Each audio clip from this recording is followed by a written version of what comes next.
వరాహి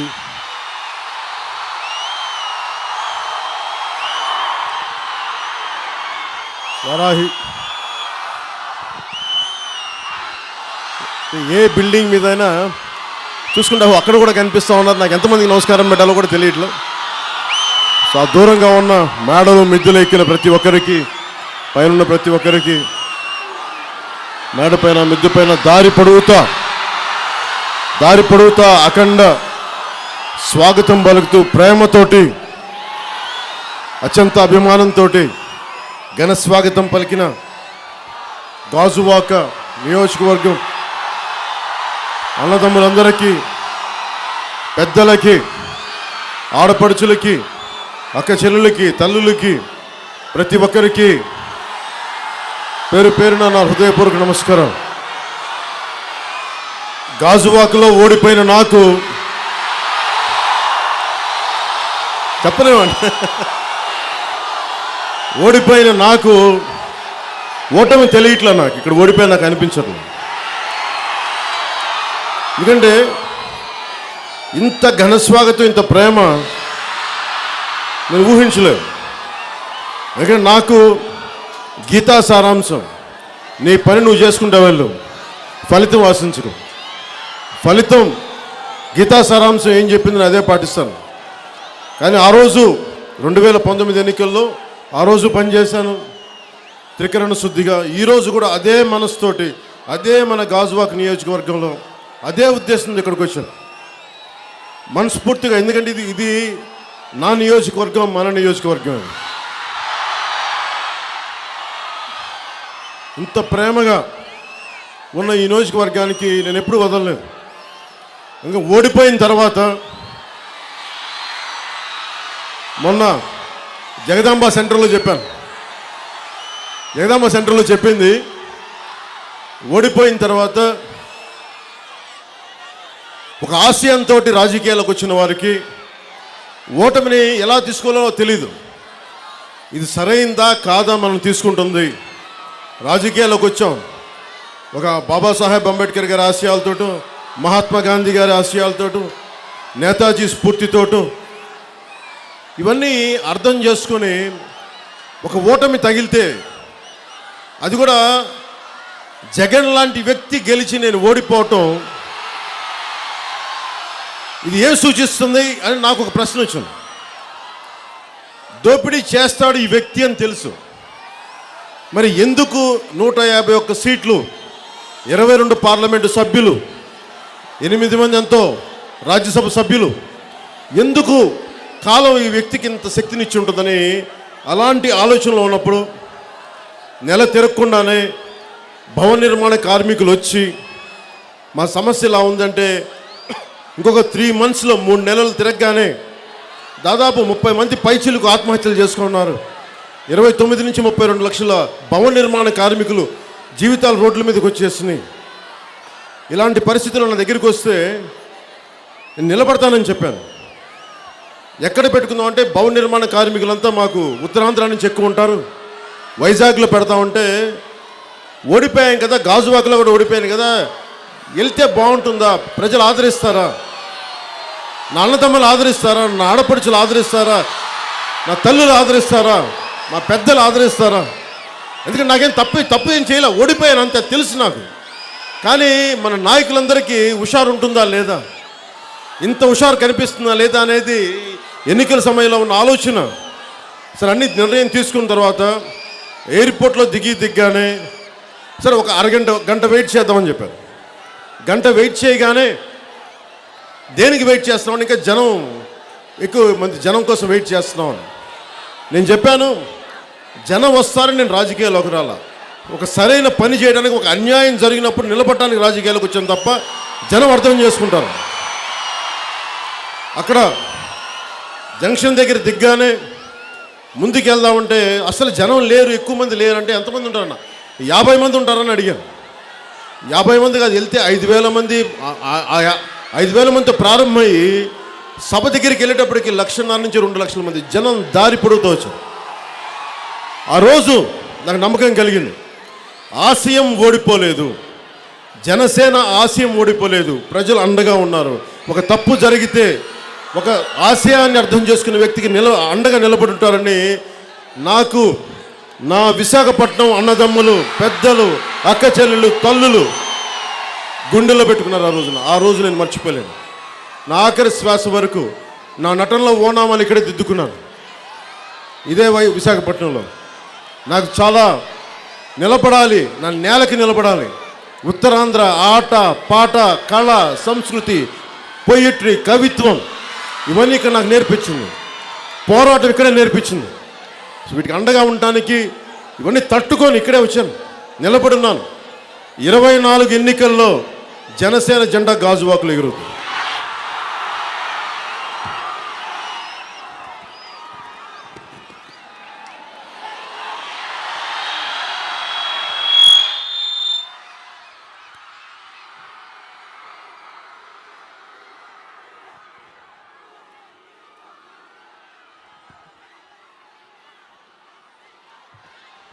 గాజువాక దగ్గరికి రాగానే అందరు నాకు దారి పొడుగుతా ఒకటే అనిపిస్తూ ఉన్నారు, విశాఖ ఉక్కు ఆంధ్రుల హక్కు.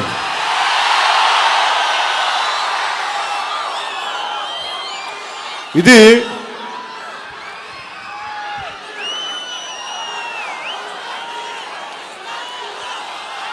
Allot iron ore mines.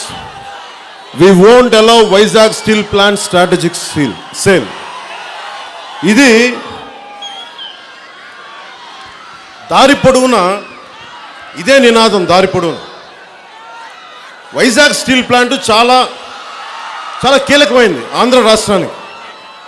ఎక్కడో తెలంగాణలో ఉండే సాయిరెడ్డి కూడా చనిపోయారు దీనికి, జగిత్యాలలో ఉండే సాయిరెడ్డి. మొత్తం ఆంధ్రప్రదేశ్లో గుంటూరు దగ్గర నుంచి అందరూ 30 మంది పైచిలకు బలిదానాలు జరిగితే అన్ని మతాలు, కులాలు, ఏసయ్య దగ్గర నుంచి, మస్తాన్ దగ్గర నుంచి, తంగెళ్ళ సత్యం దగ్గర నుంచి 30 మంది పైచిలకు పోలీస్ కాల్పుల్లో చనిపోయారు ఆ రోజున. అంటే పోరాటాలతో వచ్చింది స్టీల్ ప్లాంట్.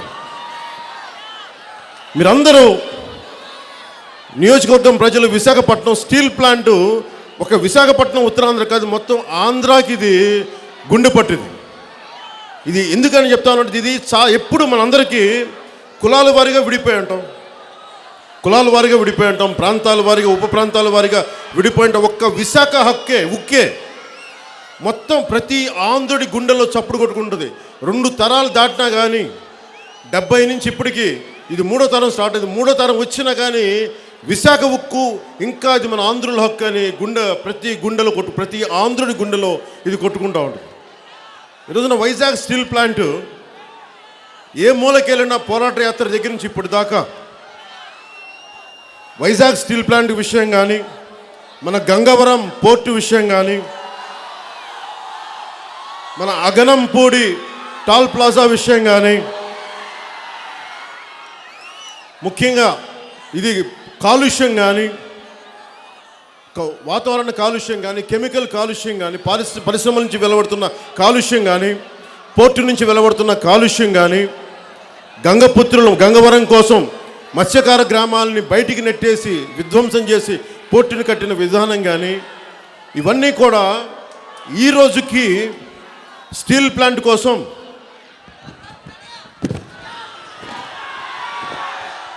స్టీల్ ప్లాంట్ కోసం 26,000 ఎకరాలు సేకరించారు. దాదాపు 18,000 మంది నుంచి ఈ భూమి సేకరించారు. ఇప్పటికీ దాంట్లో సగం మందికి ఇంకా కాంపెన్సేషన్ రాలా. ఎంత బాధగా ఉంటుందంటే భూములు కోల్పోయి గుడుల్లో ఆకలికి గుడుల్లో ప్రసాదాలు తినే బతుకులు, మన కోసం భూములు ఇచ్చి ఆ భూములు ఈ రోజున ఇచ్చిన రైతులు మనకి దేవాలయాల ప్రసాదాలు నింపుకొని తింటూ కడుపు నింపుకునే పరిస్థితి. ఇవన్నీ చూసి నాకు ఒకటే గుర్తొస్తూ ఉంటుంది, మనకి ఉత్తరాంధ్రలో కానీ, పోలవరంలో కానీ పరిశ్రమల కోసం, ప్రాజెక్టుల కోసం భూములు కోల్పోయిన ప్రతి ఒక్కరూ, ఇది గుంటూరు శేషేంద్ర శర్మ గారు చెప్పిన మాట, డ్యాములు ఎందుకు కడుతున్నానో తెలీదు, భూములు ఎందుకు దున్నుతున్నానో తెలీదు, నా బ్రతుకు ఒక సున్నా కానీ నడుస్తున్నా, వేళ్ళు కాళ్ళే నడిచే చెట్టు మనిషి, చెట్టుగా ఉంటే ఏడాదికి ఒక వసంతం నా దక్కేది, మనిషినై అన్ని వసంతాలు కోల్పోయాను. ఎంత బాధగా ఉంటుందంటే పరిశ్రమల కోసం భూములు ఇచ్చి ఈ రోజున రోడ్ల మీద పడి అన్ని కష్టాలతో స్టీల్ ప్లాంట్ వస్తే దాన్ని నిలబెట్టుకోలేక ఈ రోజున ప్రైవేటీకరణ జరుగుతూ ఉంటే అందరూ నిలబడ్డారు. వైజాగ్ మొత్తం, ఉత్తరాంధ్ర మొత్తం, ఆంధ్ర అంతా నిలబడ్డారు. 151 ఎమ్మెల్యేలు ఇచ్చిన జగన్, వైఎస్ జగన్ ఒక్క మాట మాట్లాడు. ఏదన్నా మాట్లాడితే నన్ను మాట్లాడమంటారు. అప్పుడు నన్ను ఎంపీగా నా మనిషిని గెలిపించాల్సింది, నా మనిషిని ఎంపీగా గెలిపించాల్సింది.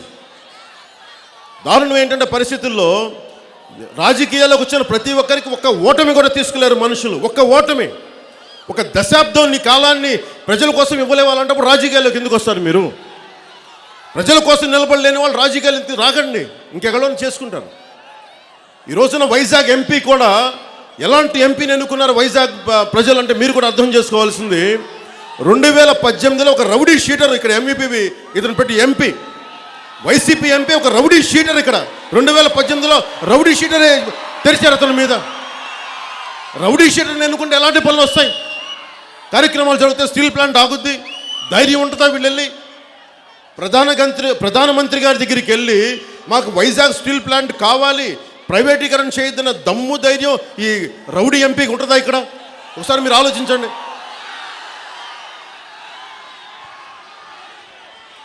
మరి క్రిస్టియన్ చర్చ్ ఆస్తులన్నీ దోచేస్తూ ఉన్నారు, అవి చేయగలరు తప్ప. మరి అదే నేను ప్రధానమంత్రి గారికి మీ అందరికీ, నాకు ఆయన నరేంద్ర మోదీ గారితో నాకున్న అనుబంధం మీ అందరికీ తెలుసు. అలాగే అమిత్ షా గారితో నాకున్న పరిచయం తెలుసు. ఇంత ఉండి ఇక్కడికి మన స్పెషల్ కేటగిరీ స్టేటస్ అప్పుడు కూడా నన్ను అంత అభిమానించే వ్యక్తులతోటి నేను మన కోసం, మన ఆంధ్ర కోసం, మీకోసం నేను విభేదించాల్సి వచ్చింది ప్రధానమంత్రి గారితో. ఎందుకంటే నన్ను ఏ ప్రజలైతే నాకు అండగా ఉన్నారో, మీరు నా ప్రయారిటీ, మీకోసం నేను దేన్నైనా వదులుకోవడానికి సిద్ధంగా ఉన్నాను. ఎందుకంటే ప్రధానమంత్రి గారికి కూడా వీళ్ళందరూ భయపడతారు కదా. వీళ్ళందరూ 30 మంది ఎంపీలు ఉన్నారు, ఒక్కడు మాట్లాడు. చిన్నపాటి ప్లే కార్డ్ తీసుకెళ్ళి పార్లమెంట్లో కూర్చోమని చెప్పండి, ధైర్యం లేదు వీళ్ళకి. మరి అలాంటి నేను అమిత్ షా గారు ఆఫీస్కి వెళ్ళి వారిని ఒకటే చెప్పాను, సార్ ఇది మాకు భావోద్వేగాలతో కూడుకున్నది ఒకటే కాదు, ప్రాణత్యాగాలు చేసి సంపాదించుకున్న స్టీల్ ప్లాంట్ ఇది, దయచేసి దీన్ని ప్రైవేటీకరణ చేయకండి. 8,000 కోట్ల నష్టం వచ్చింది తెలుసు, కనీసం దీనికి సొంత గన్లు ఇప్పించండి అని మాట్లాడితే నేను చెప్పగలిగానే. వాళ్ళు ఏం భయపెట్టరా? వాళ్ళు ప్రధానమంత్రి గారు భయపెడతారా? హోంమంత్రి గారు భయపెడతారా? అరే నువ్వు పిచ్ చెయ్యాలి కదా. ఇది మా సమస్య, మా నేల సమస్య, మా పరిశ్రమ. ఇక్కడ 30,000 మంది కార్మికులు దీని మీద ఆధారపడి ఉన్నారు, 1,00,000 మంది పరోక్షంగా దీని మీద ఆధారపడి ఉన్నారు. గాజువాకలో ఉండే ఇన్ని పరిశ్రమల్లో 70% పరిశ్రమలు, దానికి అనుసంధానంగా ఉన్న పరిశ్రమలు, స్టీల్ ప్లాంట్కి ఉన్న అనుసంధానంగా ఉన్న పరిశ్రమలు. విశాఖపట్నం 30% స్థూల ఉత్పత్తి, స్థూల ఆదాయం, గ్రాస్ జీడిపి మన గాజువాక నుంచే వస్తుంది. ఇలాంటిది చెప్పి మాట్లాడి ఒప్పిస్తే కదా. ప్రధానమంత్రి గారు ఎందుకు మాట్లాడరు, ఎందుకు వినరు? ఒప్పిస్తే కదా. ఆంధ్రప్రదేశ్ అంతా ముఖ్యంగా యువతకి చెప్తా ఉన్నా, మీ తరం రాబోయేది 2047లో దారి పొడున ఇంత పిల్లలు ఉన్నారు, చిన్న చంటి పిల్లల్ని ఎత్తుకొని వస్తూ ఉన్నారు. ఈ రోజున 2047కి ఒక్కొక్కళ్ళు 25 సంవత్సరాలు దాటేస్తాయి. 25 సంవత్సరాలు దాటేస్తాయి ఈ రోజున పసిబిడ్డలు, చంకనున్న పసిబిడ్డలకి. మీ అందరికీ 50 ఏళ్ళు వస్తాయి. అప్పుడు మీ పరిస్థితి ఏంటి? మీరు సరైన నాయకులను ఎన్నుకోకపోతే ఏం జరుగుద్ది? మీకోసం పోరాటం చేసే వాళ్ళని ఎన్నుకోకపోతే ఏం జరుగుద్ది? ఇప్పుడు చూస్తున్నారు కదా, రౌడీజం, గూండాగర్దీ, ఆస్తులు దోచేసుకోవడం తప్ప ఒక్కడు మన కోసం, మనకు ఉపాధి అవకాశాలు మీకు ఎవరికైనా ఇచ్చారా? ఇన్ని పరిశ్రమలు ఉన్నాయి, ఇన్ని దారి పొడవుతా ఫెరాస్ ఉన్నాయని చెప్పి రకరకాల పరిశ్రమలు ఉన్నాయి. దారి పొడవుతా నాకు ఇస్తా ఉంది అన్న 70% మాకు. మరి ఇదే ముఖ్యమంత్రి అన్నాడు కదా, 70% స్థానికులకే ఉద్యోగాలు. మరి ఎందుకు మాట్లాడలేకపోయావు ప్రధానమంత్రి గారితో? స్థానికులకి ఎందుకు ఉద్యోగాలు ఇవ్వలేకపోయావు? మాట్లాడడం ధైర్యం లేదు. కేసులు ఉన్నవాడికి ధైర్యం ఎలా వస్తుంది మీరు చెప్పండి? కేసులు ఉన్నవాడికి ధైర్యం ఎలా వస్తుంది? కేసులు ఉన్నవాడికి ధైర్యం రాదు. మర్డర్లు చేయించేవాడికి ధైర్యం రాదు. లూటీ చేసేవాడికి ధైర్యం రాదు. ఋషికొండను విధ్వంసం చేసిన వాడికి ధైర్యం రాదు. ఎవరికి ధైర్యం వస్తాయి? నిస్వార్థంగా నిస్సంకోచంగా ప్రజల కోసం నిలబడే వాడికే ప్రధానమంత్రి గారి ముందు, హోంమంత్రి గారి ముందు మాట్లాడే ధైర్యం ఉంటుంది. నేను మాట్లాడగలను, ఒప్పించగలను, కాళ్ళు పట్టుకోగలను, ప్రాధేయపడగలను. నా కోసం, నా ప్రజల కోసం, నా అన్నదమ్ముల కోసం, నా విశాఖపట్నం కోసం, నా ఉత్తరాంధ్ర కోసం, నా ఆంధ్ర కోసం ప్రాధేయపడగలం. ఎంపీలు ఉంటే చెప్పగలం. ఈ రోజున ఒక్కొక్కసారి కాళ్ళ మీద పడితే జగన్ వెళ్ళి 10,000 కోట్లు రిలీజ్ చేస్తున్నారు. 10,000 కోట్లు కాళ్ళ మీద పడతారు వెళ్ళి ఈ ముఖ్యమంత్రి వెళ్ళి. అదే కనుక అదే 30 మంది సభ్యులు మీరు ఊహించుకోండి. ఇక్కడున్న వైజాగ్ ఎంపీ రౌడీ షీటర్ కాదు, సిన్సియర్ వ్యక్తి. అలాగే ఉన్న 30 మంది ఎంపీలు వాళ్ళకి మైనింగ్లు లేవు, కాంట్రాక్టులు లేవు, వాళ్ళు నిజాయితీ పరులు అయితే ప్రధానమంత్రి గారు మాట వింటారు. ఒరిస్సాకు వచ్చినాయే ఇన్ని పరిశ్రమలు, ఒరిస్సా తెచ్చుకోగలిగిందే. రోజు పోరాడే తమిళనాడు తెచ్చుకోగలిగిందే. వీళ్ళు ఎందుకు తెచ్చుకోలేరంటే ఆంధ్ర ఎంపీలంటే చులకన. ఢిల్లీలో దోచేసేవాళ్ళు, దోపిడీ చేసేవాళ్ళు. అందుకని ఆంధ్ర ఎంపీల మీద చాలా చాలా చులకన. ఎందుకంటే వీళ్ళు ఎంపీలు కాదని వాళ్ళ ఉద్దేశం. డబ్బులు కొనేసి దోచేసి ఎంపీలు అయిపోయారు తప్ప వీళ్ళకి ప్రజా సమస్యల మీద కానీ పబ్లిక్ పాలసీ మీద కానీ ఏ మాత్రం అవగాహన లేని వ్యక్తులు. వీళ్ళ మాట ఖాతరు చేయాల్సిన అవసరం లేదు. ఇది కేంద్ర నాయకత్వంలో ఉన్న ఆలోచన. దానివల్ల ఎవరు నష్టపోతున్నారు? మీరు నష్టపోతూ ఉన్నారు. మీకు ఉద్యోగాలు రావట్లేదు, మీకు ఉద్యోగాలు రావట్లేదు, మీకు ఉపాధి అవకాశాలు రావట్లేదు. మరి ఏం చేయాలి దీనికి? మీరు నిజాయితీగా మీరు ఈ రోజున రోడ్డు మీదకి వచ్చి నా కోసం రాలేదు. ఇది ఢిల్లీ దాకా వెళ్తుంది. ప్రధానమంత్రి గారు నోటీస్ చేస్తారు, ఇది హోంశాఖ నోటీస్ చేస్తుంది. నేను అని ప్రాధేయపడతాను, నేను వెళ్ళి మాట్లాడగలను. ఎందుకంటే dredging corporation of India mini Ratna company ఆ రోజున ప్రైవేటీకరణ జరుగుతూ ఉంటే నేను మాట్లాడాను. సిపిఐ సిపిఎం నాయకులు వచ్చారు. అప్పుడున్న తెలుగుదేశం ప్రభుత్వం కూడా ఒక మాట చెప్పింది. వైసీపీ నాయకుడు హడావిడి చేశాడు. ఏం కూర్చొని నేను మాట్లాడితే ఈ మధ్యన ఢిల్లీకి వెళ్ళి చెప్తా ఉన్నారు, నేను స్టీల్ ప్లాంట్ గురించి మళ్ళీ మాట ఎత్తితే నష్టాల్లో ఉంది కదా, ఏం చేయమంటారు?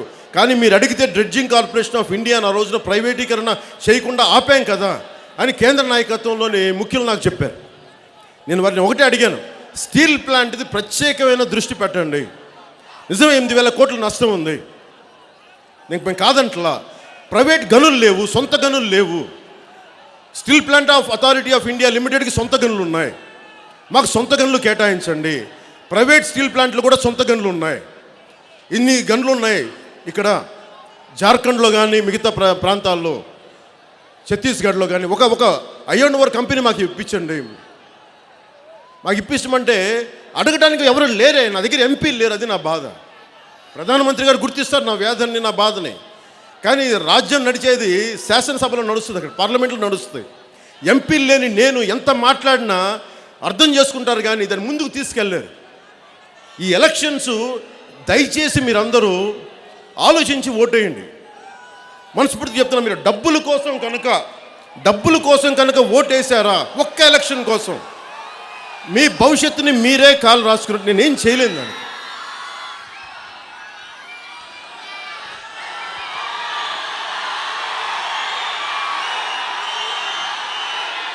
మీరు చూడండి సమస్యలు ఎన్ని ఉన్నాయో.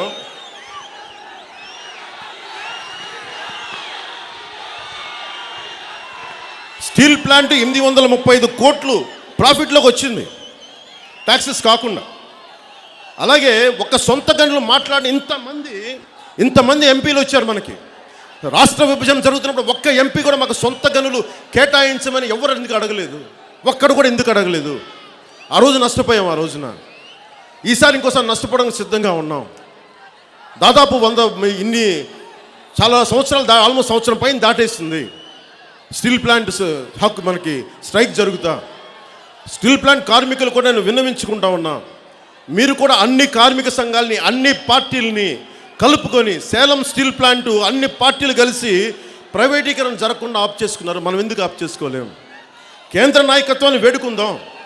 నేను ఈ మాట చెప్పడం వల్ల బీజేపీతో గొడవ పెట్టుకోను, వారిని ఒప్పించడానికే నేను సత్య విధాలా ప్రయత్నిస్తాను. నాకు కావాల్సిందల్లా మీ మద్దతు కనుక ఉంటే నాకు ఖచ్చితంగా ప్రైవేట్ గనులను తీసుకొచ్చే బాధ్యత మనందరం తీసుకోవచ్చు. కానీ నాకు ఆ మద్దతు ఇవ్వకపోతే నేనేం చేయలేను. ఒక రౌడీ ఎంపీని విశాఖకి ఎంపీకి ఎన్నుకుంటే ఏం చేస్తాడు? క్రిస్టియన్ భూములు దోచుకుంటూ ఉంటాడు. అది చేయగలిగింది.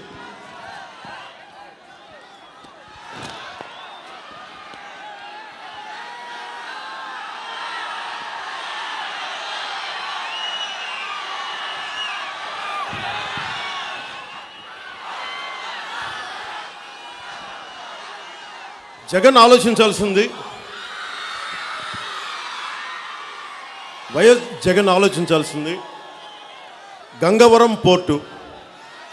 గంగవరం పోర్టు మన గంగవరం, దిబ్బపాలెం దీనికి సంబంధించి 2 మత్స్యకార గ్రామాలని విధ్వంసం చేసి, యాక్చువల్ జగన్కి చాలా బాధ్యత ఉంది. వాళ్ళ నాన్నగారు వైఎస్ రాజశేఖర రెడ్డి హయాంలోనే మత్స్యకారుణ్ణి పోలీస్ తూటాలతో చంపించి మరీ గంగవరం పోర్టు నిర్మాణం చేశారు.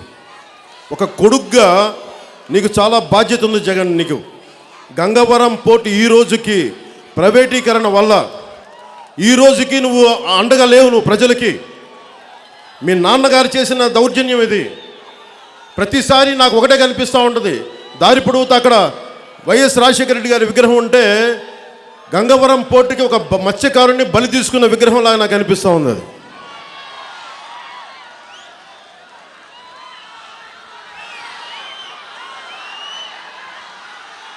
అది 2006లో స్టార్ట్ అయింది. మత్స్యకారులు పోర్టుకి వ్యతిరేకంగా చేస్తే కాల్పులు జరిపారు. మత్స్యకారుడు ప్రాణాలు కోల్పోయాడు. అందరికీ ఉద్యోగాలు ఇస్తామని చెప్పారు. ఇది పైగా 10% రాష్ట్ర ప్రభుత్వం పెట్టుబడి, దీంట్లో 90% ప్రైవేట్ పెట్టుబడి. పెడితే ప్రత్యేకంగా ప్రభుత్వం లేకపోతే కేంద్రం మీకు పర్మిషన్ ఇవ్వమంటే, ఎందుకంటే చాలా దేశ రక్షణకు సంబంధించిన చాలా కీలకమైన పోర్టు ఇది, అందుకని ఇవ్వమంటే ప్రభుత్వం పెట్టుబడి పెట్టింది దీంట్లో. ఈ రోజున అదానీ గ్రూప్ ఆఫ్ కంపెనీ కూడా ఇదేం చేసిందంటే మొత్తం సొంత ఆస్తికి మన ఆస్తి ఇది. గంగవరంలో 10% ఆంధ్రప్రదేశ్ ప్రజల ఆస్తి అది. దాన్ని వదిలేసుకొని మనకి ఏం లాలూచి జరిగిందో తెలియదు, కానీ ఈ 10% సొంత మన ఆస్తి అది, మన పెట్టుబడి అది అమ్మేశాడు. అది కూడా వదిలేసుకున్నాడు జగన్.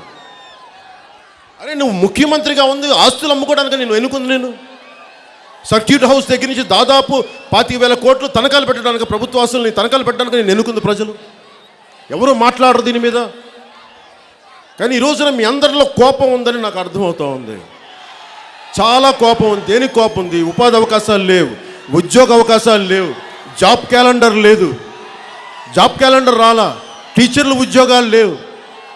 ఇవన్నీ ఈ కోపం, మీరు నాకు వస్తున్న ప్రేమ కానీ ఇదని కానీ మీకు ప్రభుత్వం మీద వ్యతిరేకత, ప్రభుత్వం మీద కోపం అని కూడా నాకు అర్థమవుతా ఉంది. అలాగే గంగవరం పోర్టు వైఎస్ ప్రభుత్వం, మనకు వైఎస్ జగన్ని మీ ప్రభుత్వానికి చెప్తున్నా, ఒక్క మత్స్యకారుడు కూడా నువ్వు ఏదైతే ప్రామిస్ చేశావో వాళ్ళ బలిదానాల మీద నువ్వు డబ్బులు సంపాదించావు, వాళ్ళ బలిదానాల మీద, మత్స్యకార బలిదానాల మీద నువ్వు పోర్టును కట్టావు. మర్యాదగా చెప్తున్నాను, గంగవరంలో ఎవరైతే దోపిడీ గురి కాబడ్డారో, ఎవరికైతే బేసిక్ పే లేకుండా ఈ రోజున బయట 40 రోజుల పైనుంచి స్ట్రైక్ చేస్తామని వాళ్ళకి అండగా కనుక వాళ్ళకి న్యాయం జరగకపోయిన పక్షంలో ఇక్కడ నేను కూర్చోబెట్టి వాళ్ళకి హర్తాలు చేయడానికి నేను సిద్ధంగా ఉన్నాను. గుర్తుపెట్టుకో, నీ బాధ్యత జగన్ది. ఇక్కడ కూర్చొని అరే నువ్వు మాట్లాడితే విశాఖ రాజధాని అంటావు, ముందు గంగవరం పోర్టుకి న్యాయం చేయలేవు, నువ్వేంటి విశాఖ రాజధాని నువ్వు షిఫ్ట్ చేసి ఏం చేస్తావు? నువ్వు ఏం మాట్లాడతావు? నువ్వు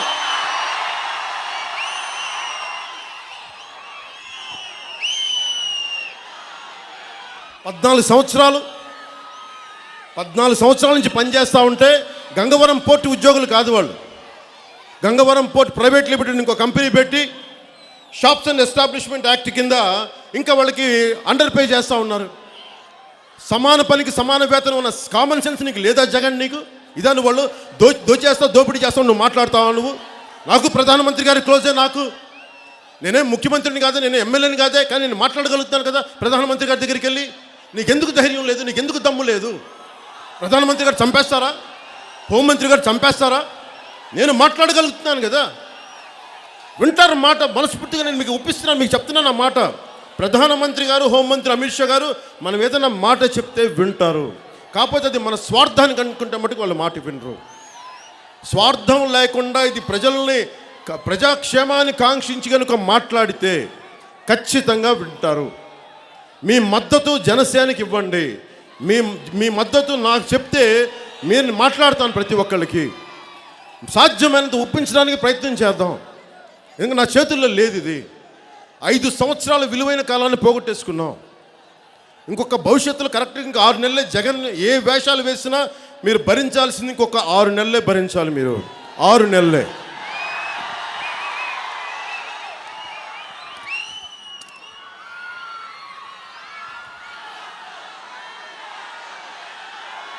జగన్ కూడా తెలుసుకోవాల్సింది, గంగవరం పోర్టు 796 కోట్లు ప్రాఫిట్లో ఉంది, 640 కోట్లు ప్రాఫిట్లో ఉంది.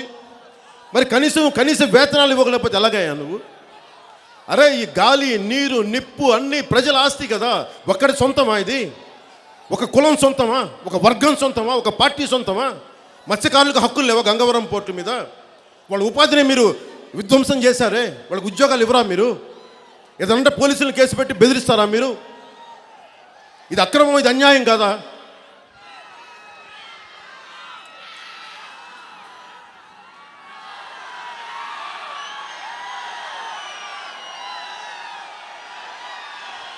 మనకి జగన్ చేస్తుంది ఏపీ డెవలప్మెంట్ కార్పొరేషన్ కింద, అన్ని ప్రభుత్వాస్తులు ఏపీ డెవలప్మెంట్ కార్పొరేషన్ కింద పెట్టేసి దాదాపు 25,000 కోట్లు ఆస్తులు తనఖా పెట్టాడు. ఎవడన్నా సరే ఆస్తులు మీరు ఆలోచించండి. మన వ్యక్తిగత ఆస్తులు పెరుగుతూ ఉన్నాయి.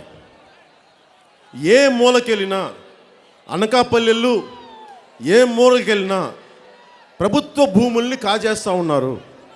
స్కూళ్ళతో సహా తనఖా పెట్టేస్తూ ఉన్నారు. ఎయిడెడ్ స్కూల్స్కి ఎయిడ్ ఆఫ్ చేసేసారు. ఈరోజు ఫీజులు కట్టాలంటే ఇంత దారుణమైన పరిస్థితిలో ఉంది. దాదాపు కొన్ని లక్షల మంది విద్యార్థులు ప్రభుత్వ స్కూల్స్ నుంచి విత్డ్రా అయిపోయారు, వచ్చేసారు బయటికి. ఇది ఈ ప్రభుత్వం చేస్తుంది. ఏదైనా మాట్లాడితే గయ్యాళ్ళలాగా ఒక్కొక్కరు గొంతులేసుకొని మీద పడిపోతూ ఉంటారు వైసీపీ నాయకులు. నా గొంతు లేదనుకుంటున్నారా? నాకు గొంతు తరిస్తే ఆర్గ్యుమెంట్ గొప్పదనుకుంటున్నారా? డెస్మండ్ టుటూ చెప్పినట్టుగా, బిషప్ డెస్మండ్ టుటూ చెప్పినట్టుగా, don't shout, improve your argument అని అతను చెప్పింది. మీరు అరిచినంత మాత్రాన తప్పు ఒప్పు అయిపోదు.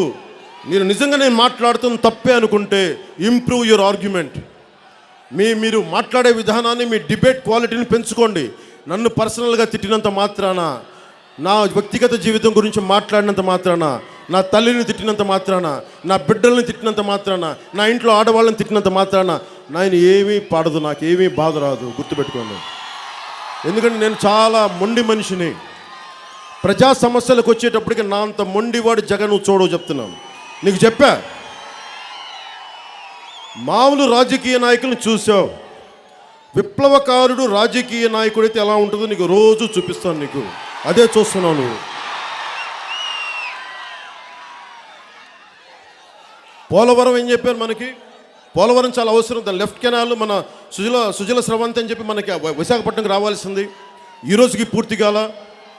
డబ్బులు లేవంటారు వీళ్ళు, దోచేయడానికి డబ్బులు ఉన్నాయి. అదొక ఏటీఎం మెషిన్ లాగా అయిపోయింది. ఇది గజేంద్ర షెకావత్ గారు చెప్పింది నాకు. ఇది కూర్చోబెడితే ఈ రోజున ఏం చేస్తున్నారు వీళ్ళు? సుజల స్రవంతి పట్టుకు రాలేరు, మన నీటి అవసరాలు రేపు పొద్దున తీర్చలేరు. ఈ రోజున మనకి ఎక్కడికి వెళ్ళినా దసపల్లా భూములు కానీ, సిరిపురం భూములు కానీ, ఋషికొండ భూములు కానీ మీరు చూడండి. నేను ఎందుకు బాధ ఉందంటే, నాకు ఉత్తరాంధ్ర వైజాగ్ కానీ, విశాఖపట్నం కానీ, శ్రీకాకుళం, విజయనగరం, విశాఖపట్నం ఇవన్నీ ఎందుకు నేను మీకు చెప్తా ఉన్నానంటే, మన ఉత్తరాంధ్ర భూముల్ని దోచేస్తూ ఉన్నారు వీళ్ళు. చాలా దారుణం జరుగుతూ ఉంది. మీరు ఒకసారి ఊహించుకోండి, 30కి పైగా బీసీ కులాలని తెలంగాణలో బీసీ కులాల జాబితా నుంచి తీసేశారు. ముఖ్యమంత్రి జగన్ అయ్యండి ఒక్కరోజు కూడా ముఖ్యమంత్రి కేసీఆర్ని అడగల, ఎందుకు తీసేశారు? మీ తరపున నిలబడ్డా? ఒకసారి మీరు ఆలోచించుకోండి.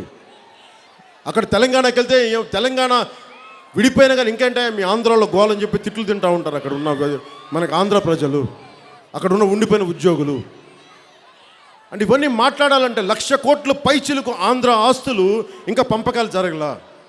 ఇతను భూమి సెటిల్ చేసుకోవడానికి 300 కోట్ల విలువైన భూమి, ఇంకొంచెం అంతకుమించి ఎక్కువ విలువైన కోట్ల భూమి సెటిల్ చేసుకోవడానికి 1,00,000 కోట్ల రూపాయల మన ఆస్తుల్ని తెలంగాణలో ఈ రోజుకి గొడవలతోటి వదిలేస్తున్నాడు ఈ ముఖ్యమంత్రి మాట్లాడు.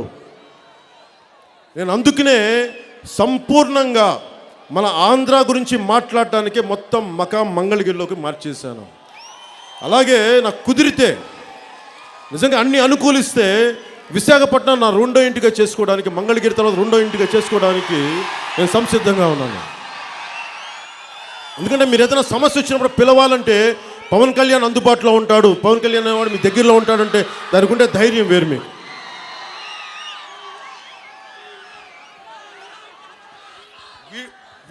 వీళ్ళు చేస్తుంది మీరు చూడండి.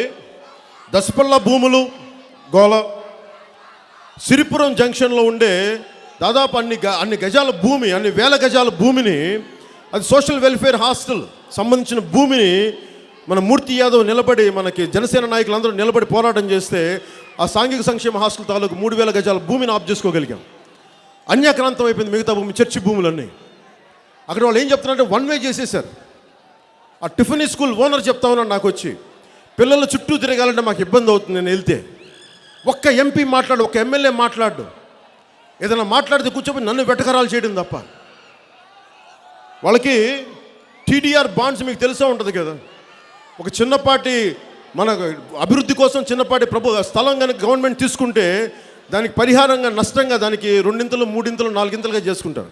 ఇక్కడ దాదాపు 8 ఇంతలు చేశారు. ఇక్కడ ఇలా చూసుకుంటూ వెళ్తే దాదాపు ఈ పెద్ద జాలరిపేటలో దసపల్ల రాజుల భూములు అని చెప్పి నిర్మాణాలు అయిపోయినాయి సంవత్సరాల క్రితం. మొత్తం ఓనర్షిప్ మారిపోయింది. ఈ రోజున దాని పేరు మీద 2,000 కోట్ల టీడీఆర్ బాండ్ స్కామ్ జరుగుతూ ఉంది తణుకులాగా. దీనిని మీడియా వారు కూడా మీరు దీన్ని బయటికి తీయాలి. ఎవరున్నారు దీని వెనక, ప్రభుత్వం మనుషులు, పెద్ద మనుషులు ఎవరున్నారు, దీన్ని కూడా మీరు తీయాలని నేను కోరుకుంటా ఉన్నాను.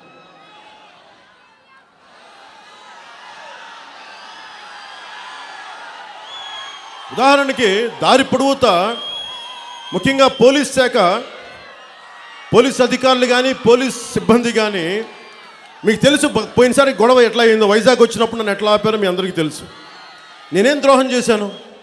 అరే నమస్కారానికి ప్రతి నమస్కారం చేయడం అనేది మన సంస్కారం కదా, అది అభివాదానికి ప్రతి అభివాదం చేస్తాం. నేను ఎందుకు పోలీస్ శాఖను ఎందుకు తప్పు పట్టినంటే, పోలీస్ శాఖ ఎప్పుడు కూడా సొంత అభిప్రాయం ఉండదు. ఎవరైతే ముఖ్యమంత్రి ఉంటాడో ఆ ముఖ్యమంత్రి తాలూకు ఆలోచనని, ఆ ప్రభుత్వం తాలూకు ఆలోచనని వాళ్ళు క్యారెక్టర్ చేసుకుంటారు. అది వాళ్ళ పాత్ర అయిపోతుంది. వాళ్ళ ఆలోచన, వాళ్ళ ప్రభుత్వం తాలూకు ఆలోచన పోలీస్ అధికారులు వస్తుంది. అందుకే నేను పోలీస్ వ్యవస్థను తప్పుపట్టను. ఒకవేళ పోలీస్ అధికారులు నన్ను అరెస్ట్ చేసినా కానీ నేను ఎందుకు వెళ్ళిపోతానంటే, నేను ఎక్కువ ఎదిరించను. ఎందుకంటే వాళ్ళు తప్పే ఉందనుకుంటాను. గతంలో కూడా బ్రిటిష్ వారు ఉన్నప్పుడు ఆర్మీ అంతా బ్రిటిష్ కంట్రోల్లో ఉండేది. అదే భారతదేశ ప్రభుత్వం మారగానే, అంటే that has become Indian national army అయింది, ఇండియన్ పోలీస్ సర్వీస్ అయింది. అలాగే ఈ రోజున వైసీపీ నాయకులు ప్రభుత్వంతో అండదండలతో ఉన్న పోలీస్ శాఖ కావచ్చు, వాళ్ళకు కూడా మనసు ఉంటుంది, వాళ్ళకు కూడా అవసరాలు ఉంటాయి, వాళ్ళకు కూడా కష్టాలు ఉంటాయి. అందుకే నేను అర్థం చేసుకోగలను పెద్ద మనసుతోటి.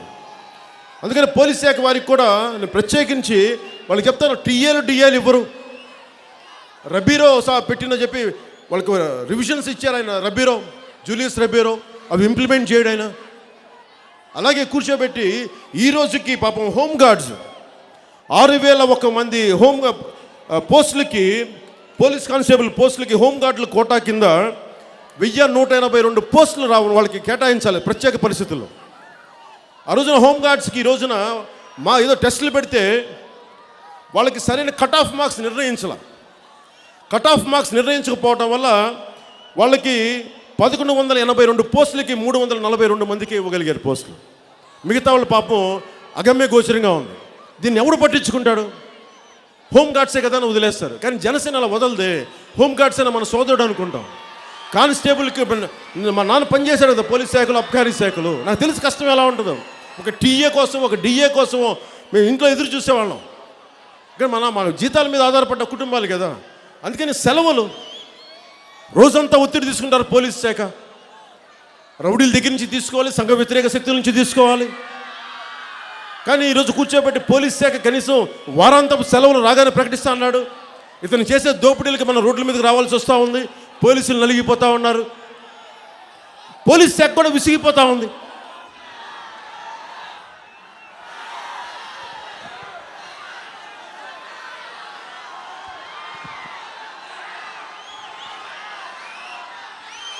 వ్యవస్థల్ని బలోపేతం చేస్తాం. ఈ రోజున మేము చూశారు, మీరు పెందుర్తిలో ఎలాంటి గొడవ జరిగిందో. నేను వాలంటీర్స్ గురించి మాట్లాడితే ఏమని చెప్పారు, అందరూ తిట్టారు కదా నన్ను. 30,000 మంది అమ్మాయిలు పైచీలకు, 30,000 మంది పైచీలకు ఆడపిల్లలు అదృశ్యమైపోయారు ఆంధ్రప్రదేశ్ నుంచి. కేంద్ర ప్రభుత్వం నుంచి నాకు చెప్తే ఆ మాట నేను ఏలూరులో చెప్తే నన్ను తిట్టకుండా తిట్టారు నన్ను. ఈరోజు ఏమైంది, హోంమంత్రి శాఖ పార్లమెంట్లో సహాయ మంత్రి చెప్తే కానీ బయటికి రాల. 30,000 మంది పైచీలకు ఆడపిల్లలు ఎందుకు అదృశ్యం అయిపోయారు? మీరు ఊహించుకున్న ప్రైవేట్ డేటా ఇది. మీ ఆధార్ కార్డు కానీ మీరు చూడండి, ఇదే జగన్ 2019లో ప్రైవేట్ డేటాను ఎలా సేకరిస్తున్నప్పుడు ప్రభుత్వాన్ని అన్నాడు. ఆ మాట నేను మాట్లాడితే కిక్కురు మనట్లేదు. ఈ రోజుకి వాలంటీర్కి ఓనర్ ఎవడు? వైఎస్ జగనా? ఎమ్మెల్యేనా? ఈ ఆంధ్రప్రదేశ్ రాష్ట్ర చీఫ్ సెక్రటరీనా? ఎవరు బాధ్యత వహిస్తారు? 2.5 లక్షల మంది వాలంటీర్లకి ఎవరు హెడ్? నేను అడిగింది 3 ప్రశ్నలు. వైఎస్ఆర్ ఈ వాలంటీర్ వ్యవస్థకి ఎవడు హెడ్ చేస్తున్నారు? ఎవరు ఈ డేటాని ఎక్కడ పెడుతున్నారు? వీరి జీతభత్యాలు ఏ అకౌంట్ నుంచి ఇస్తున్నారంటే అవి తప్ప అన్నీ మాట్లాడతారు. ఎందుకురా కొబ్బరి చెట్టు మీద ఎక్కామంటే దూడ గడ్డి కోసం అన్నట్టుగా మనం అడిగేది ఒకటి, చెప్పేది ఒకటి. కొబ్బరి చెట్టు ఎక్కి ఎందుకు కొబ్బరి చెట్టు ఎక్కామంటే దూడ గడ్డి కోసం, అంత అసంబద్ధమైన మాటలు మాట్లాడతారు తప్ప అసలు మనం అడిగిన దానికి స్పందించరు.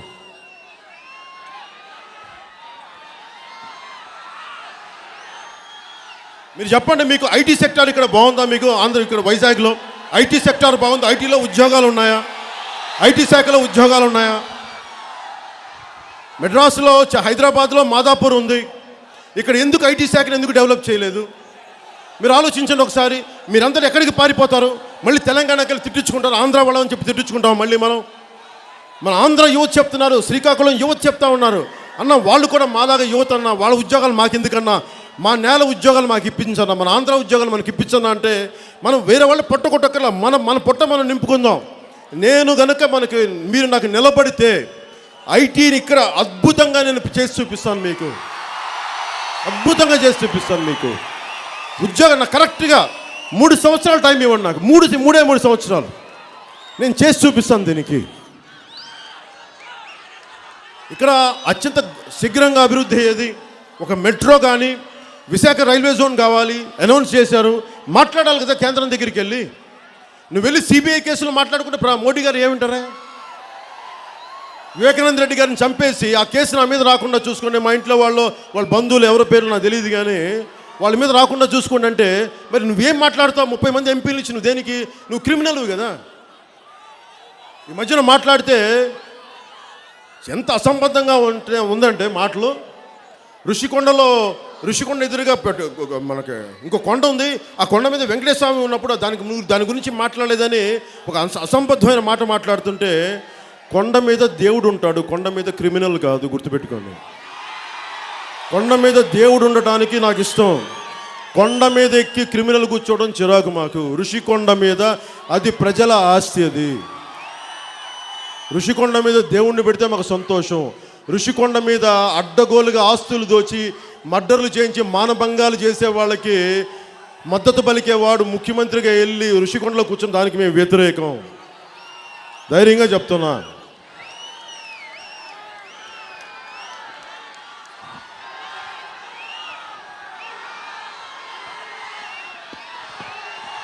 చూడండి, ఇంతమందికి మీకు సంబంధించి ఉద్యోగాలు కావాలంటే పరిశ్రమలు రావాలి. ఇక్కడ వచ్చిన ప్రతి వాడికి ముఖ్యమంత్రి నాకేంటి బస్ పరిశ్రమ పెట్టాలంటే, బిజినెస్ పెట్టాలని నాకు ఎంత వస్తుంది? ఇట్లా ఎలా ఆలోచిస్తాం? ప్రధానమంత్రి గారు అడుగుతారా? ఈ రోజున దేశం ఇంత అభివృద్ధి చెందుతూ ఉంది, ఇంత పెట్టుబడులు వస్తున్నాయంటే ఈ దేశానికి కావాల్సింది నిజాయితీ పరులైన వ్యక్తులే కావాలి. ఇన్ని వేల కోట్లున్న జగన్ వెళ్ళి రూపాయి ఆస్తి లేని ప్రధానమంత్రి గారి దగ్గరికి వెళ్ళి మోకరిల్లి కూర్చుంటాడు. నిజాయితీకి క్రిమినల్ కూడా మోకరిల్లాల్సిందే, అది మనం మర్చిపోకూడదు. మరి ఏం చేస్తాం మనం? ఒక అసమర్థుడిని, ఒక క్రిమినల్ని, ఒక దోపిడీదారుని ఎన్నుకుంటే ఏం చేస్తాం? మనకు ఉద్యోగాలు ఎక్కడి నుంచి వస్తాయి? పరిశ్రమలు ఎక్కడి నుంచి వస్తాయి? ఉన్న పరిశ్రమలు వెళ్ళిపోతూ ఉన్నాయి. నేను వాతావరణం కాలుష్యం గారి గురించి ఒక్క రోజున మాట్లాడా? ఏదో ఆలోచించండి మీరు. అలాగే వ్యవసాయం, మనకు అన్నం పెట్టే రైతుకి ఎన్ని కష్టాలు ఉన్నాయి. కౌలు రైతులు 3,000 మంది చనిపోయారు.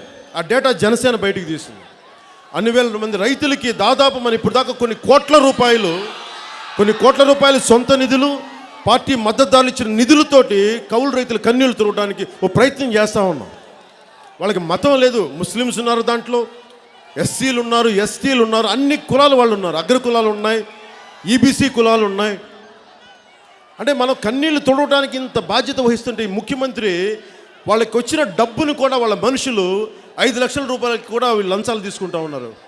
జీవిత పాపం చనిపోతే ఆ డబ్బులు కూడా శవాల మీద వీళ్ళు పేలాలు ఎరుకునే మనుషులు అయిపోయారు వీళ్ళందరూ. ఒకటే గుర్తొచ్చింది, ఒక చిత్తూరు కవి, రాయలసీమ కవి, ఆయన రాసిన మాటలకు నిజం కష్టాలు అనిపించినాయి. సేద్యం జూదమైంది, అమ్మ మెడలో తాళిబొట్టు పసుపు కొమ్మైంది, చెల్లి చెవుల్లో ఉండే కమ్మలు జొన్న బెండులైనవి, తమ్ముడు బడికెళ్ళడం మానేసి ఇటుక బట్టీలో కాలిని ఇటుకయ్యాడు, నువ్వేమో హోటల్లో ఎంగిలాకు పోయినావు, దేశానికి పట్టెడు అన్నం పెట్టే మీ తాత బస్ స్టాండ్లో బిచ్చగాడయ్యాడు. అంటే మన నిజంగా దుస్థితి ఎలా ఉంది అంటే, ఇది ఎందుకు నాకు గుర్తొచ్చిందంటే, భూములు మనకి ఇచ్చేసిన స్టీల్ ప్లాంట్ వాళ్ళు రోడ్లు మనకి దేవాలయాల్లో అన్నం తింటుంటే నాకు ఈ కవి రాసిన మాటలు గుర్తొచ్చినాయి. నాకు వాళ్ళకి బాధ లేదే, వీళ్ళకి ఆస్తుల మీద అంత ఇంట్రెస్ట్, సమస్యల మీద, ప్రజా సమస్యల మీద నిలబడాలన్న ఆలోచన లేదు వీళ్ళకి. గ్రామ సర్పంచులు ఈ రోజున మీకు నిజంగా ఋషికొండ కానీ మనకి దశపల్ల భూములు కానీ నిజంగా నగరపాలక సంస్థలు గనక నిజంగా పనిచేస్తూ ఉండుంటే, గ్రామ సభలు గనక యాక్టివ్గా ఉంటే, ఋషికొండను కూడా ఏ ముఖ్యమంత్రి కూడా దొయ్యలేడు. గ్రామ సర్పంచులకి 29 రాజ్యాంగం 73, 74 అధికరణం కింద, అమెండ్మెంట్స్ కింద నిజంగా కనుక వాళ్ళకి 29 విశిష్ట అధికారులను వాళ్ళు కానీ ఇవ్వగలిగితే ఋషికొండ దోపిడీ ఆగుండేది. ఈ రోజున సర్పంచులకి మాటిస్తున్నాం, మీరు ఏ బాధకైతే మీరు రోడ్ల మీదకి వచ్చారో, నేను మీకు ప్రతి సర్పంచ్కి చెప్తున్నా, 13,372 మంది సర్పంచులు చెప్తున్నాను, ఇర్రెస్పెక్ట్ ఆఫ్ పార్టీలకు అతీతంగా చెప్తున్నా, మీరు నిలబడండి, ప్రజల కోసం నిలబడండి, గ్రామాల కోసం నిలబడండి, ఇక్కడ కాలుష్యం గురి కాకుండా కాపాడండి. కేంద్రం నుంచి డైరెక్ట్గా మీ బ్యాంకుల్లోకి నిధులు ఇచ్చేలాగా నేను ప్రధానమంత్రి గారితో, కేంద్ర నాయకత్వంతో మాట్లాడే బాధ్యత నేను తీసుకుంటాను.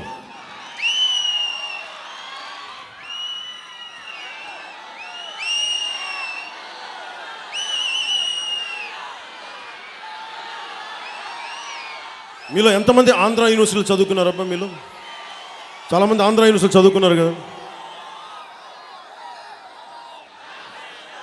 600 ఎకరాల ఆంధ్ర యూనివర్సిటీ, 70 ఎకరాల అడవి, లంగ్ కెపాసిటీ. ఇంత కాలుష్యానికి ఆ చెట్లన్నీ కూడా ఒక మనకి సిటీకి ఒక ఊపిరితిత్తులు లాంటివి. ఆ వీసీ ఏం చేస్తా ఉన్నాడంటే అవి కూడా కొట్టించేశాడు. గెడ్డలు, వాగులు నింపేశాడు. పర్యావరణాన్ని విధ్వంసం చేస్తూ ఉన్నారు. మీరు ఒకసారి చూడండి, ముఖ్యమంత్రి ఎక్కడికి వెళ్ళినా చెట్లు కొట్టేస్తాడు. చెట్టు ఒక కొడుకుతో సమానం. ఒక కొబ్బరి చెట్టు కానీ ఒక చెట్టు కానీ 10 కొడుకులతో సమానం అని అరణ్య సూక్తం చెప్తూ ఉంటుంది. నిస్సిగ్గుగా చెట్లను కూల్చేస్తాడు, పచ్చని చెట్లు కూల్చేస్తాడు. ఈ వీసీ కూడా చెప్తా ఉన్నాం. వీసీ గురించి నాకు నిన్న కంప్లైంట్ వచ్చింది. దాదాపు 1000 పోస్టులని నాకు డేటా ఉంది, 700 పోస్టులు అని చెప్తా ఉన్నారు. వీసీ చెప్తుంది 200 పోస్టులే అంటారు. సరే, నీ లెక్కే కరెక్ట్ అనుకుందాం. ఆంధ్ర యూనివర్సిటీ వీసీ లెక్కే కరెక్ట్ అనుకుందాం.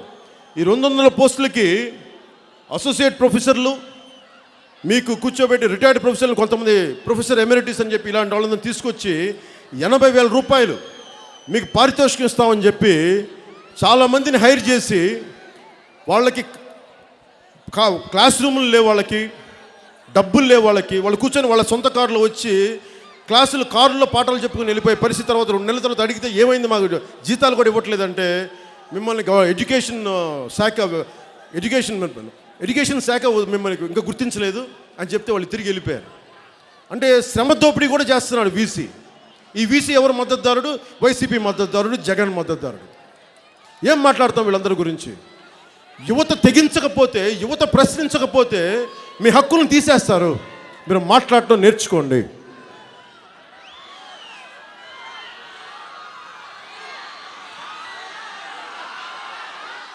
జగన్,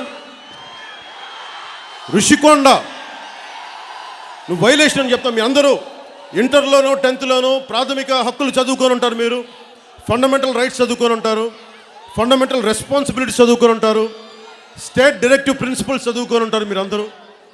వాటిలో వైలేషన్ ముఖ్యంగా 2002లో నువ్వు చేస్తుంది, ఋషికొండను చేస్తుంది violation of WALTA act. Water బాడీస్ని, చెట్లని సంరక్షించేది. ఆ యాక్ట్ని నువ్వు వైలేట్ చేసావు. అది కాకుండా ఆర్టికల్ 21 అధికరణం కింద దాన్ని కూడా ఉల్లంఘిస్తున్నావు. నువ్వు రాజ్యాంగాన్ని పాటించిన వాడివి, రాజ్యాంగ విలువల్ని ముందుకు తీసుకెళ్ళినవి. నువ్వు ముఖ్యమంత్రి గద్దె నుంచి దిగిపోకూడదు. ఎందుకు నీ పనికి మాలిన వేషాలతో ఎందుకు ఆ ముఖ్యమంత్రి స్థానంలో కూర్చోవడం నువ్వు?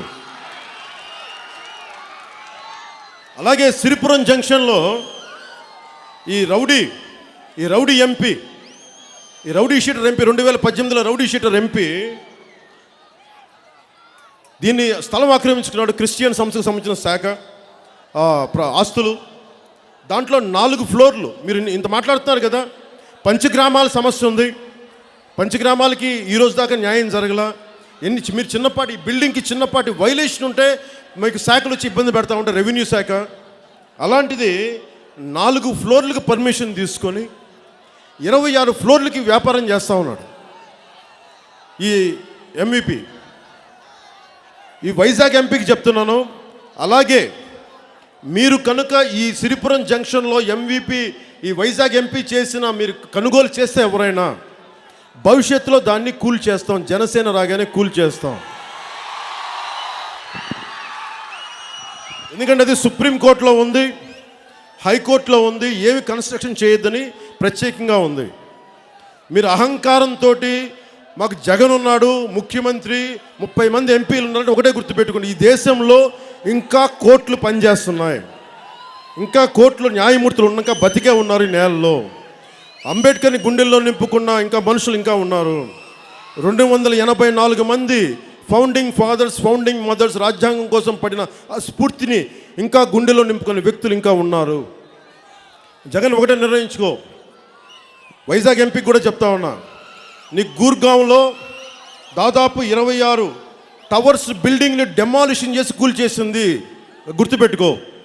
మీరు ఇప్పుడే కనుక మీరు ఎవరైనా సరే బ్యాంకులు కానీ వ్యక్తులు కానీ ఆ టవర్లో మీరు పెట్టుబడులు పెడితే అది డెమాలిషన్కి సంసిద్ధంగా ఉంటుంది భవిష్యత్తులో. ఒక్కళ్ళు పెట్టుబడి పెట్టినా ఇప్పుడే నష్టపోతారు. మీ అందరి సమక్షంలో, గాజువాక ప్రజల సమక్షంలో, విశాఖ ప్రజల సమక్షంలో, మొత్తం ఆంధ్రదేశ ప్రజల సమక్షంలో అందరూ చెప్తున్నా, మీరు ఎవరైనా సరే బ్యాంకులు కానీ వ్యక్తులు కానీ పెట్టుబడి పడితే అది డెఫినెట్గా డెమాలిషన్ చేసే ప్రాపర్టీ. ఒకసారి ఆలోచించి పెట్టుబడులు పెట్టుకోండి.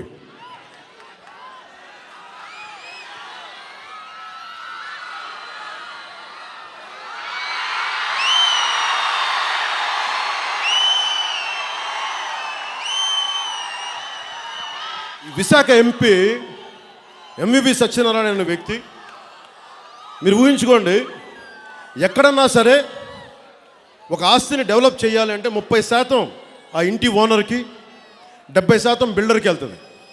ఈ ముఖ్యంగా ఈ కుర్మానపాలెం, గాజువాక, మన కుర్మానపాలెం ఏనది, కుర్మానపాలెం 10 ఎకరాల భూమిలో హై రైజ్ బిల్డింగ్ కోసం అని చెప్పి 99% ఇతనికి, 1% 0.96% ఓనర్లకంట. అంటే మీ స్థలాలకి బెదిరించి ఎవడు బెదిరించగలడు? లెజిటిమేట్ బిజినెస్ చేసేవాడు బెదిరించలేడు. 30% వాటా ఇచ్చి తీరాలి. రౌడీ షీటర్ కాబట్టి గుండా ఎంపీ అయ్యాడు కాబట్టి ఏ వాటర్ లేకుండా చిన్న గోరు ఇంత ఇచ్చేసి దోచేస్తా ఉన్నాడు ఎంపీ. ఈ ఎంపీ కూడా చెప్తున్నాను, ఎంవి సత్యనారాయణ నీకు చెప్తాను, ప్రత్యేకించి గుర్తుపెట్టుకో. నువ్వు తిరిగి నీ రౌడీ షీటర్ ఓపెన్ చేయడం కాదు, నువ్వు ఎంపీ అయినా నేను లెక్క చేయను, గుర్తుపెట్టుకో.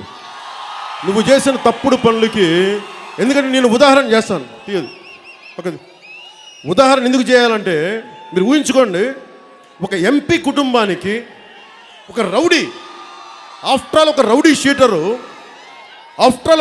షీటరు ఇంట్లోకి వెళ్ళి, ఎంపీ ఇంట్లోకి వెళ్ళి భార్యని బంధించి, కొడుకుని బంధించి, ఆడిటర్ని బంధించి నానా రకాలుగా హింసిస్తే 2 రోజులు ఎవరికి తెలీదు ఏం జరుగుతోంది రాష్ట్రంలో. అంటే ఎవడో తప్పు చేశాడు, ఎంపీ అనేవాడు తప్పు చేశాడు ఖచ్చితంగా. పై పెద్దవాళ్ళ మద్దతు లేకుండా, పోలీసులకి ఏమాత్రం తెలియకుండా ఇది జరిగిందంటే నేను నమ్మలేకపోతున్నా. 48 గంటలు ఇంట్లో సొంత భార్యని, కొడుకుని, ఆడిటర్ని కూర్చోబెట్టి సిరిపురం స్థలం కోసం వీళ్ళు కూర్చోబెట్టి నానా రకాల అఘాయిత్యాలు చేశారంటే ఇంక చూసుకోండి. ఈ ఎంపీ అనేవాడు వచ్చి అంటాడు, నేను ఇక్కడి నుంచి హైదరాబాద్ వెళ్ళిపోతున్నాను అంటాడు. నువ్వు హైదరాబాద్ వెళ్ళిపోవడం, నువ్వు హైదరాబాద్లో ఉండొచ్చు, తెలంగాణలో ఉండాల్సింది. నీకు ఆంధ్రాలో ఏం పని, ఉత్తరాంధ్రలో ఏం పని నీకు? ఉత్తరాంధ్రలో ఆస్తులు దొయ్యడానికి నీకు ఇక్కడ కావాలి, నీకు ఉత్తరాంధ్ర, నీకు విశాఖ ఆస్తులు దొయ్యడానికి నువ్వు ఎంపీ అయ్యింది.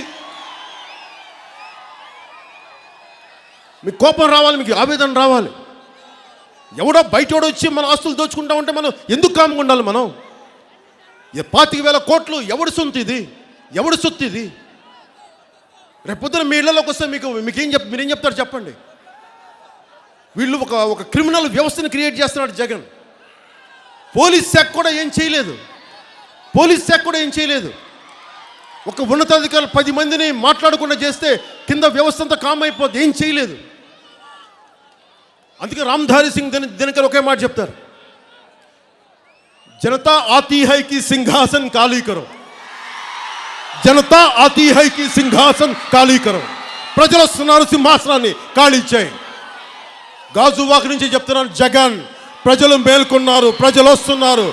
నువ్వు ఎక్కిన గద్దెని దిగి పారిపో, పులివెందలకు వెళ్ళిపో, నీ ఎస్టేట్లో కూర్చో, బెంగళూరులోని వైట్ హౌస్లో కూర్చో.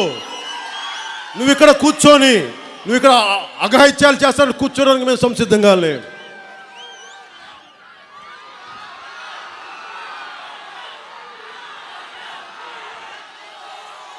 మధు అనే ఒక ఐపీఎస్ అధికారికే కబ్జా చేశాడు ఈ ఎంవి సత్యనారాయణ అనే వ్యక్తి, ఎంపీ. ఒక ఎస్పీ ఆస్తికే దిక్కు లేదు, కలెక్టర్ చెప్పుకుంటే కలెక్టర్ కూడా యాక్షన్ తీసుకోలే. మన ఆస్తులకి ఏం తేడా ఉంటుంది చెప్పండి?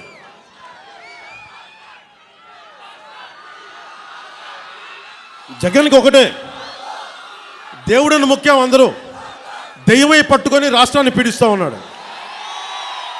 నిజంగా చెవులు నిముడతాడు, బుగ్గలు నిముడతాడు, అమ్మ అంటాడు, అయ్యా అంటాడు, ఇలా అంటాడు,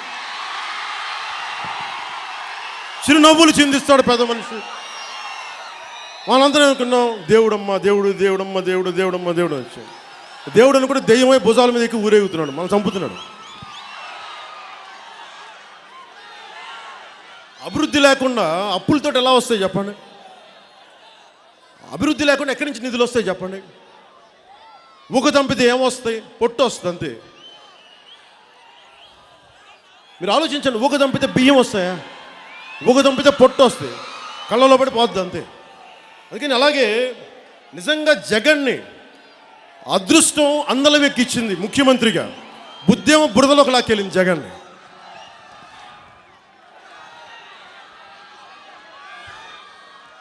నేను మీ అందరికీ ఒకటే మాటిస్తున్నా, ప్రతి ఒక్కరికి, నేను మీ మనిషిని, నేను మీ ఇంట్లో వాడిని, మీ ఇంట్లో కుటుంబ సభ్యుడిని. సినిమాలు నాకు పార్టీ నడపడానికి నా ఇంధనం, సినిమాలు. నిజంగా నా దగ్గర అంత డబ్బు కనుక, అంత కనీసం నెలకి చిన్నపాటి ఆదాయం ఉన్నా కానీ సినిమాలు మానేయగలను సంపూర్ణంగా. సంసిద్ధంగా ఉన్నాను సినిమాలు మానేయటానికి. కానీ పార్టీ నడపడానికి ఎవరిని డబ్బులు అడగలేను నేను, ఎవరైనా ఇస్తే తీసుకోగలను. ప్రధానమంత్రి గారు కూడా, నేను ముఖ్యమంత్రిని కాదు, ఎమ్మెల్యేని కాదు, పైగా గాజువాకలో ఓడిపోయిన వాడిని. అలాంటి వ్యక్తిని చెప్తున్నా, అలాంటి వ్యక్తిని విశాఖపట్నంలో ఆయన వచ్చినప్పుడు నన్ను కూర్చోబెట్టుకొని ఆయన మాట్లాడారంటే దాని శక్తి మీది, మీరిచ్చిన ప్రేమ, మీ గుండెలో ఉన్న ప్రేమ. అది ఎంపీ, ఎమ్మెల్యే, ముఖ్యమంత్రి కంటే పెద్ద పదవి. అది మీ గుండెల్లో స్థానం అందరికీ ఇవ్వలేదు, నాకు తెలుసు. అది దాన్ని నేను పదిలంగా పెట్టుకుంటాను, చాలా పదిలంగా పెట్టుకుంటాను, నేను మర్చిపోను. అది నేను 25 సంవత్సరాలు పని చేయడానికి నిర్ణయించుకున్నాను. నా ఆఖరి శ్వాస వరకు, తుది శ్వాస వరకు ఇది నా నేల, ఇది నా నేల, ఇది నా మన్ను, ఇది నా మన్ను కోసం, నా నేల కోసం సంపూర్ణంగా దహించుకోపోవడానికి సిద్ధంగా ఉన్నాను. మీకు భవిష్యత్తు ఇవ్వడానికి సిద్ధంగా ఉన్నాను. నేను రేపొద్దున తప్పులు చేశానా మిమ్మల్ని నిన్ను నిలదీసే హక్కు మీకు ఉంది. నేను చెప్తాను, వచ్చి పారిపోను. పని చేయలేకపోయా, మీరు నన్ను తిడితే నేను భరించేవాడిని. సన్నాసులు తిడుతుంటేనే భరిస్తున్నాను నేను. నా అన్నదమ్ములు తిడితే భరించనా, నా అక్క చెల్లెలు తిడితే భరించనా, పెద్దలు తిడితే భరించనా? నేను భరిస్తాను. నేను చేయగలిగే పనిని ఖచ్చితంగా చేస్తా. ఒకవేళ పని చేయలేకపోతే ఎప్పుడు చేయగలను, ఎందుకు ఆలస్యమని చెప్పగలను, అకౌంటబిలిటీ తీసుకొస్తాం. అలాగే నాకు ముఖ్యమంత్రి కావాలని కంటే కూడా నాకు నిజంగా నేను కోరుకుంటే అవ్వను. సూపర్ స్టార్డమ్ నేను కోరుకుంటే రాలేదు. నేను పని చేస్తా, మిమ్మల్ని మెప్పించేలాగా నటిస్తే సూపర్ స్టార్డమ్ వచ్చింది. కానీ అలాగే ముఖ్యమంత్రి పదవి కూడా నేను పని చేసుకుంటూ వెళ్తాను. శ్రీకృష్ణ పరమాత్ముడు చెప్పినట్టుగా నా కర్మను నిర్వర్తించుకుంటూ వెళ్తాను. అది నాకు ఉన్నత స్థానం ఇస్తుందా, మీ గుండెలో స్థానం పెడిస్తుందా, ముఖ్యమంత్రి పదవిలో కూర్చోబెడుతుందా, ఎక్కడ కూర్చోబెడుతుందో అది కాలానికి వదిలేద్దాం. నేను నిజంగా సంసిద్ధంగా ఉన్నాను. మన పిఠాపురంలో చెప్పాను నేను, ఎందుకంటే 10 సంవత్సరాలు ఏం పని చేయకుండా పదవి అడగకూడదని నిర్ణయించుకున్నాను. 10 సంవత్సరాల తర్వాత ఈరోజు అడుగుతున్నాను. నేను ముఖ్యమంత్రి స్థానాన్ని స్వీకరించడానికి సంసిద్ధంగా ఉన్నాను. ప్రొవైడెడ్ చిన్న క్లాజ్ ఏంటంటే ఓట్లు పడాలి, స్థానాలు, అసెంబ్లీ స్థానాలు రావాలి, అప్పుడు చూద్దాం. కానీ నా ప్రయారిటీ జగన్ రాకూడదు. జగన్ ఇంకొకసారి నేను ఎఫోర్డ్ చేయలేం. మీకు కావాలా జగన్ ఇంకొకసారి, మీరు ఆలోచించుకోండి. జగన్ ఇంకొకసారి కావాలా మీకు, జగన్ ఇంకొకసారి కావాలా మీరు ఆలోచించుకోండి.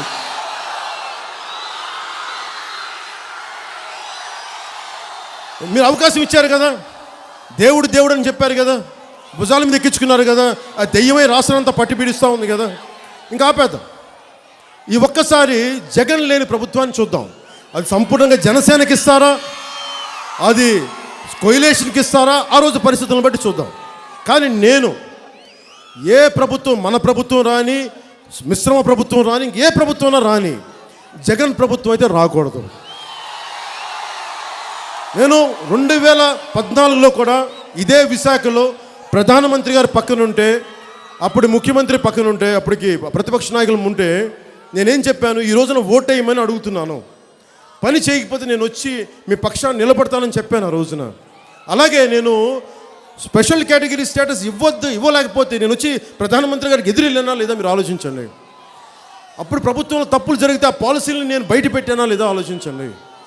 అలాగే నేను ఓటు చీలిపోకూడదని మాట్లాడుతున్నానంటే జగన్ మీద ద్వేషంతో కాదు, దుర్మార్గుడు జగన్, సైకోపాత్ జగన్. పచ్చని కొండలు తీసేస్తావు నువ్వు, రక్షణ కవచాలను తీయించేస్తావు నువ్వు. రేపు పొద్దున తుఫాన్లు వస్తే ఏది ఆపుద్ది? ఋషికొండ ఆపగలదు, ఋషికొండను తీయించేసావు. ఏదో ఒకటే జరుగుద్ది. ఋషికొండను చూడగానే నాకు ఓడొస్తాయి, ఆ కింద తవ్వేశారు కదా, ఏదో ఒకరోజు భూమి మొత్తం పేలిపోయి జగన్ లోపలికని తీసుకెళ్ళిపోతుంది. దాశరథి కృష్ణమాచార్య గారు చెప్తారు, హిరణ్యాక్షులు హిరణ్యకశిపులు హిరణ్యానికై ధరణినంతటిని దహనం చేసేశారు, దహనం చేసిన మహాపాపులను. హిరణ్యాక్షులు హిరణ్యకశిపులు హిరణ్య కోసం ధరణినంతటిని దహనం చేసిన మహాపాపులను. హిరణ్యకశిపులు హిరణ్యాక్షులు ఆ రోజు నుంచి ఎలా ఉన్నారో సత్యయుగం నుంచి, ఆ సత్యయుగం నుంచి ఈ రోజు దాకా జగన్ రూపంలో తిరుగుతూనే ఉన్నారు. వీళ్ళకి నేల కనిపించగానే వీళ్ళకి పిచ్చెక్కేస్తాయి.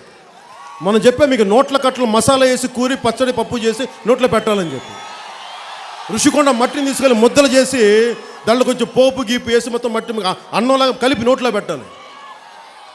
బతికేది మీరు 100 ఏళ్ళు బతుకుతారు, అంతకుమించి బతకరు. నిండా నూరేళ్ళరా బాబు, మీరు అంతకుమించి బతకడు ఎవడు ఇక్కడ. ఎంత ఆశ మీకు, ఎంత ఆశ, ఎన్ని వేల కోట్లు కావాలి వీళ్ళకి. ఇక్కడేమో ఒక ఉద్యోగం, ఒక వాచ్మెన్కి పొద్దున పొట్ట గడవడానికి వాచ్మెన్ రోజంతా కూర్చోవాలి షాపుల కింద. ఒక చిన్న స్ట్రీట్ హాకరు ఒక షాప్ పెట్టుకొని నడపాలంటే, చిన్న పూల కొట్టు పెట్టుకోవాలంటే పొద్దు నుంచి సాయంత్రం దాకా నిలబడాలి. వీళ్ళు ఏమీ చేయకుండా మన ఆస్తుల్ని దోచేసి వీళ్ళు కూర్చోబెట్టి పబ్బం గడుపుతా. వేల కోట్లు, ఎన్ని వేల కోట్లు. మీ మనవలు, ముని మనవలు అంతకంత డబ్బు తినేస్తూ ఉన్నారు మీరు. ఇక్కడేమో ఉపాధికి, యువతకి ఉపాధి లేదు, ఉద్యోగాలు లేవు. 5,000 రూపాయలతో చాలంగా కష్టపడతా బతుకుతూ ఉన్నారు. నాకు ఆవేదన ఉంది. జగన్ ఒకటే గుర్తుపెట్టుకోవాలి, India is a secular socialist republic, capitalist republic కాదు. ఒక్కడి కింద పనిచేసే వ్యవస్థ కాదు ఇది, దేశం కాదు ఇది. ఇది సోషలిస్ట్ రిపబ్లిక్. ఇన్ని కోట్ల మంది ప్రజలు, అన్ని కులాలు, అన్ని మతాలు, అన్ని ప్రాంతాల ప్రజలు బతకాలి. ఇక్కడ ఉపాధి అవకాశాలు కావాలి. ఈ దేశం మీద అందరికీ హక్కు ఉంది. రాజ్యాంగం మనం కల్పించుకున్న హక్కు అది. We have given constitutional rights to our cells. మనం ఇచ్చుకున్నాం. జగన్ ఇవ్వలేదు, జగన్ తండ్రి ఇవ్వలేదు, జగన్ తాత ఇవ్వలేదు. ఇక్కడ మనం ఇచ్చుకున్నాం రాజ్యాంగాన్ని. ఎవడైనా సరే తప్పులు చేస్తే రీకాల్ చేద్దాం. ప్రధానమంత్రి గారినే ఈ రోజున నో కాన్ఫిడెన్స్ మోషన్ పెట్టగలిగింది. ప్రజాస్వామ్యం అది. మనకి ఇష్టమైన ప్రధానమంత్రిని కూడా నో కాన్ఫిడెన్స్ మోషన్ పెట్టగలిగిన బలమైన ప్రజాస్వామ్య వ్యవస్థ. ఇలాంటి దోపిడీ చేస్తున్న వ్యవస్థ ముఖ్యమంత్రిని ఏం చేయగలం? ఒకసారి ముఖ్యమంత్రి వస్తే 2 లక్షల మంది కమ్మారనుకుందాం. హోస్ని ముబారక్ ఈజిప్ట్లో ప్రజలు కమ్మినట్టు 18 రోజులు. ఎక్కడే పారిపోతాడు జగన్? ఎన్ని వేల మంది పోలీసులను పెట్టుకుంటావు? ఎంత లక్షల మంది పోలీస్ శాఖను పెట్టుకుంటావు? ఎంతమంది గూండాలను పెట్టుకుంటావు? 1 కోటి మంది ప్రజలు నీ చుట్టూ, నీ ఋషికొండ చుట్టూ తిరిగారనుకో, నువ్వు ఎక్కడికి పారిపోతావు? మేము ఉంటాం. ఆ రోజున గుర్తుపెట్టుకోవచ్చు. జనతా ఆతి హై కి సింహాసన్ ఖాళీ కరో.